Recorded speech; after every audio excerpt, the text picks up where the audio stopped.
তো আজ আমরা পিকনিক করলাম, দেখতে পাচ্ছ আলু ভাজা চলছে, মাংস মাখানো হয়ে গেছে। এখন এই যে দাদাটা রান্না করছে আর সহযোগিতা করছে ভোলা কাকা। তো আমাদের শিক কাবাবের মাংস ভরা চলছে। তো 7-8খানা শিক কাবাব রয়েছে, সেগুলো মাংস ভরা হবে। তো এখন শিক কাবাবের চলছে, আর একদিকে ভিডিও করছে আর একজন। তো এখন শিক কাবাব রেডি করা হচ্ছে, দেখতে পাচ্ছ।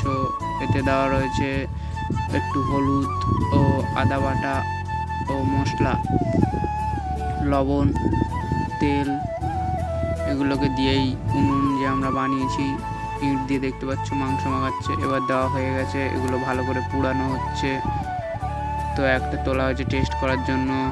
এখন এগুলো মাখানো চলছে, এবারে মাখিয়ে নিয়ে তো এখন ভালো করে একটু তেল দেওয়া হচ্ছে ব্রাশ দিয়ে। শিক কাবাবগুলো পুড়ে আসলে এবারে পুড়ে